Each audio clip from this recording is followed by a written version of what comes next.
Thank you very much, Director Cheatle. We'll now begin our 5 minutes questions, and I will begin. Just for the record, the Secret Service has an annual budget of around $3.1 billion, and I believe around 8,000 employees. Is that correct? Yes, sir.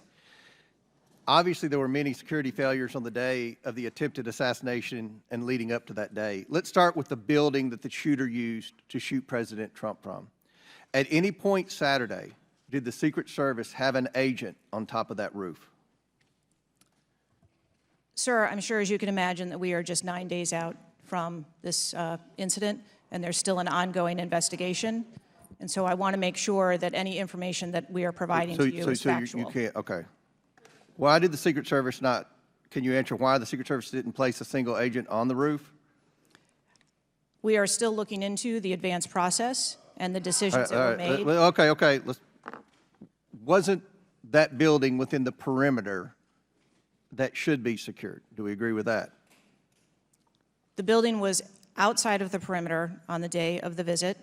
But again, that is one of the things that during the investigation we want to take a look at and determine whether or not other decisions should have been made. One of the things that you said, I believe, in an interview, that there wasn't an agent on the roof because it was a sloped roof. Is that normal, and do you fear that that immediately creates an opportunity for future would-be assassins to look for a slanted roof? I mean, this is a huge question that every American has. Why wasn't a Secret Service agent on the roof? And there have been reports that agents were supposed to be on the roof, but it was hot that day and they didn't want to be on the roof. Can you answer any of those questions, Director? So I appreciate you asking me that question, Chairman. I should have been more clear in my answer when I spoke about where we place personnel in that interview. What I can tell you is that there was a plan in place to provide OverWatch, and we are still looking into responsibilities and who was going to provide OverWatch. But the Secret Service in general, not speaking specifically to this incident, when we are providing OverWatch, whether that be through counter snipers or other technology, prefer to have sterile rooftops. Did the Secret Service use any drones for surveillance that day? So again, I'm not going to get into specifics of that day in itself, but there are times during a security plan that the Secret Service does deploy an asset like a drone. There were reports that the shooter used a drone just a few hours before the rally start time. Is that accurate? I have heard those same reports, and again, am waiting for the final report. Do you know, if you can't answer the question, that's your answer. But can you answer this? Do you know, I'm not asking yes or no, but do you know if the shooter used a drone before the shooting? That information has been passed to us from the FBI. How many Secret Service agents were assigned to President Trump on the day of the rally?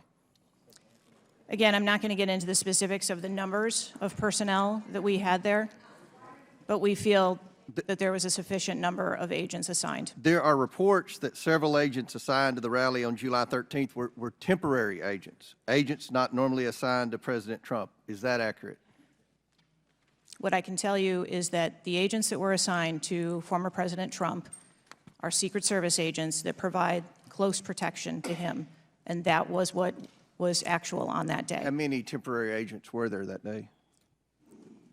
Quite frequently, sir, during campaign events, the Secret Service utilizes agents from HSI or the Department of Homeland Security. You don't know how many? Supplement you can't answer? our plan. Have the investigators reconstructed the shooter's precise movements over the past days, weeks, and months? So, again, we need to have confidence that if the FBI is leading this investigation, that they're leading a credible investigation, because there's some of us sitting up here today that don't have a lot of confidence in the FBI. So I will repeat the question. Have the investigators reconstructed the shooter's precise moments over the past days, weeks, and months? I understand your question, Chairman, and I share your concerns about wanting to make sure that we have factual information. The FBI is conducting a criminal investigation. The Secret Service is conducting an internal investigation. There are a number of OIG investigations, and there is the external investigation that the President Last question for me. Before July 13th, had the Trump detail requested additional resources? What I can tell you is that for the event on July 13th, the details that were the the assets that were requested for that day were given. Okay. My time has expired. Chair now recognizes Ranking Member Raskin for 5 minutes. Thank you, Mr. Chairman. It's been reported that before former President Trump got up on the stage at around 6 p.m. on Saturday, July 13th, that the local police had identified and even photographed a man who was acting suspiciously. And this man, who turned out to be the gunman, had been flagged as a potential threat. Is that accurate? What I can say is that the individual was identified as suspicious. So he was known to be suspicious before former President Trump took the stage. That is the information I have received. Why was he allowed to take the stage with a suspicious person having been identified in the crowd? So I appreciate the question, and I'd like to make 2 points. If the detail had been past information that there was a threat, the detail would never have brought the former president out onto stage. That is what we do, and that is who we are. We are charged with protecting all of our protectees. So you distinguish between someone who is suspicious and someone who's threatening, is that right? We do. There are a number of times at protective events where suspicious people are identified, and those individuals have to be investigated and determined what is it that identifies that person as suspicious. So did you deny a request for additional resources that had been made by the Trump campaign? There were no assets denied for that event in Butler on the 13th. I see. So you're saying there were requests made for additional assistance for other specific events rather than for the campaign as a whole. Is that right? I'm sorry, I'm not understanding. Well, you seem to say that there were not additional resources requested for that event. And forgive me for being unfamiliar with this. Is it requested event by event, or is it requested just in general for the campaign? So if I can explain the advance process, when an event or a venue is identified by, in this case, campaign staff, then the campaign staff works together with Secret Service agents who go out and conduct an advance. Generally, that is a 5-day time period where those discussions are had about what the perimeter is going to look like, what the size of the event is, what the venue is, and then from there, there is a request made to mitigate potential risk and threat. And I'm saying that on that day, the requests that were pushed forward were granted. So the Secret Service did not know that the gunman actually had a weapon before President Trump was allowed to get up on the stage? To the best of our knowledge and the facts that we have at this point, that is correct.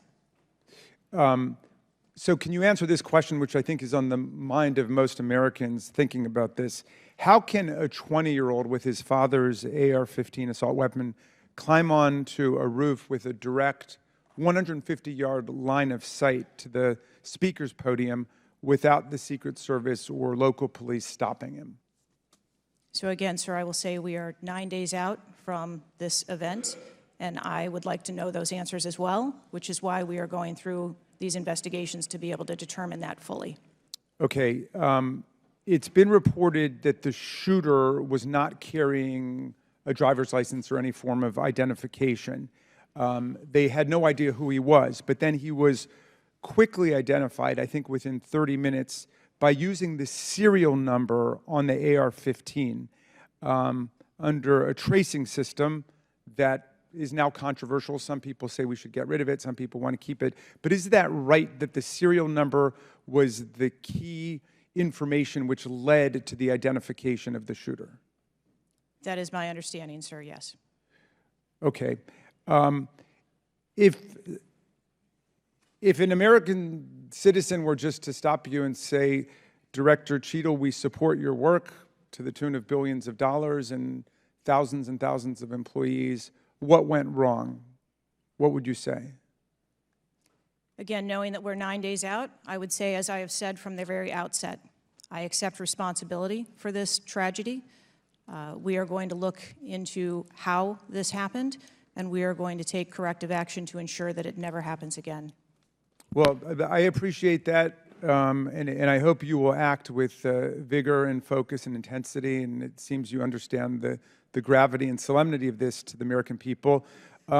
millions and millions of Americans don't feel safe with all the AR-15s out there. We thought at least the President of the United States or a former President of the United States would be safe, but now that's not even clear. Mr. Chairman, I yield back to you. Gentleman yields back. Chair now recognizes Chairman of the House Judiciary Committee, Mr. Jordan from Ohio. Thank you, Mr. Chairman. Director, were you guessing or lying? The day after President Trump is shot, Secret Service spokesman Anthony Guglielmi said, quote, "The assertion that a member of the former president's security team requested additional security resources that the U.S. Secret Service or the Department of Homeland Security rebuffed is absolutely false." The next day, Secretary Mayorkas said, "That is an unequivocally false assertion. We had not received any request for additional security measures that were rebuffed." But 5 days later, the Washington Post said this: "Top officials repeatedly rejected requests from Donald Trump's security detail for more personnel." The next day, the New York Times said this: "Mr. Guglielmi acknowledged that the Secret Service had turned down some requests for additional federal security assets for Mr. Trump's detail." So which is it? Because both statements can't be true. Were you guessing or lying when you said you didn't turn down requests from President Trump's detail? Neither, sir, and I appreciate the question. Well, what were you doing? Because those statements don't jive. So what I can tell you is that for the event in Butler, there were no requests that were denied. As far as requests... Well, maybe they got tired of asking. Maybe you turned them down so darn much, they said, not worth asking. How many times did you turn them down ahead of that?